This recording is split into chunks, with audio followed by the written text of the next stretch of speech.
Hello, welcome back. Shall I face this way and you face that way? Is that? You know, they've already seen your back. Oh, that's true. So you should, They should need go a chance. front ways. Right. I'll sit backwards.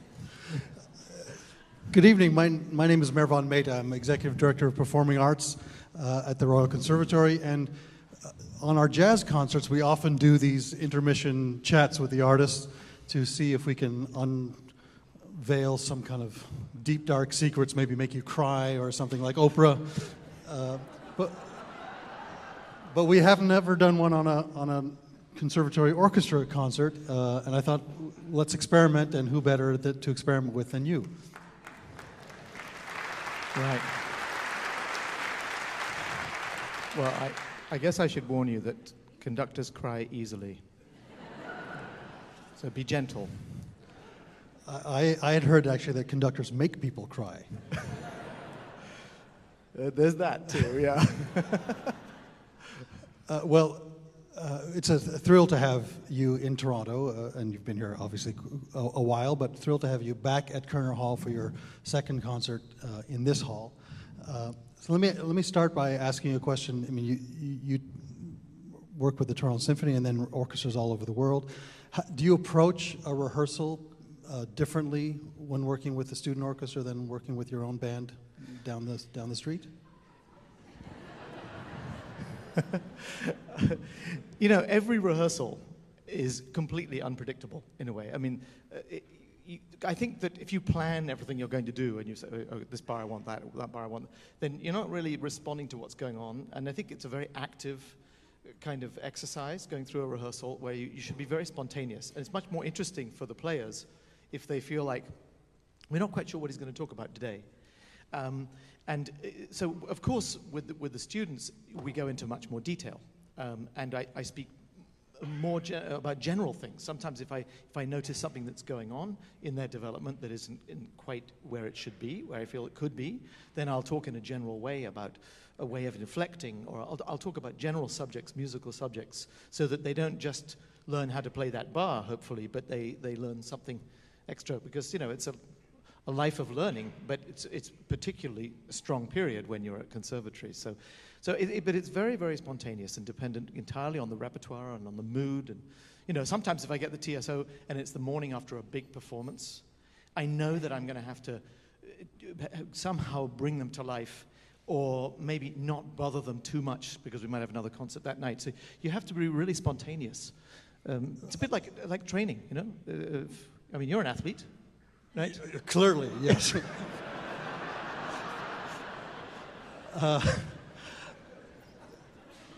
I wonder also, though, when you're working with a seasoned professional orchestra and you're conducting the Ravel or La Mer coming up, and they've played it 30 times before with 20 other conductors, they have certain ways that they like to do it, whereas with this orchestra, maybe they're playing it for the first time.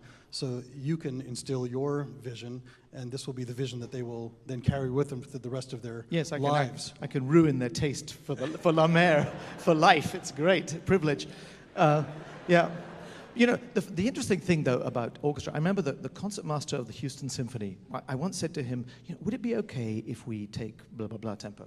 And he said, excuse me, do you know what we do? And I said, well, kind of. He said, no, I mean, seriously, I'm serious. You know, great professional orchestral musicians, they give the interpretation that you show. So actually, great orchestras, oddly enough, they may have, of course they all have ideas, but they're probably not the same as each other's anyway. And so I think a great orchestra, if you have a good communication with them, can be unbelievably spontaneous and follow your every... Because they know what the possibilities are. I mean, there's a kind of range of taste. We'd all agree on that. You know, there's a certain amount of time beyond which it's just bad taste to take in a rallentando at a certain place. It just doesn't work. You lose the flow. But it's also kind of interesting, maybe not to take too much time, where conductors have traditionally taken a lot and then more 10 years later. And, you know, tradition is yesterday's bad habit. You know, that's what they call it. And you know, sometimes traditions are very dangerous. So it can be actually very spontaneous with a great professional orchestra too.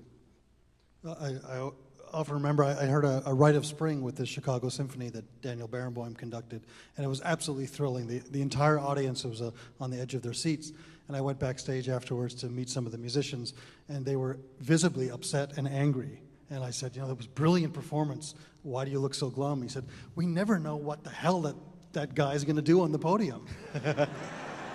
And I, of course, said, well, isn't that wonderful? And them being seasoned, jaded, caustic, old, tired musicians really did not like that. Right. One of them isn't. Anyway,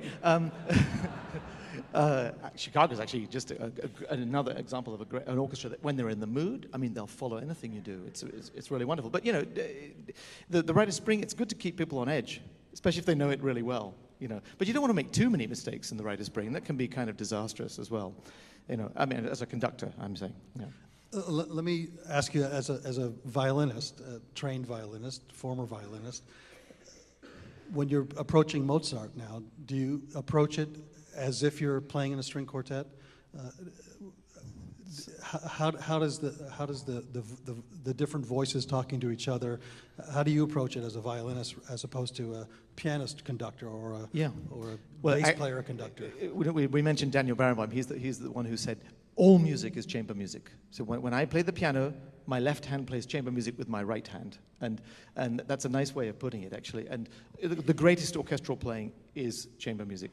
But in terms of sound, there's a big difference of the quality of the sound that you look for in a Prague symphony, for example, than the one that you play when you just have 4 individual voices. The orchestra has to learn how to blend and make one pure sound with 10 or 8 players, depending on how many there are in the section.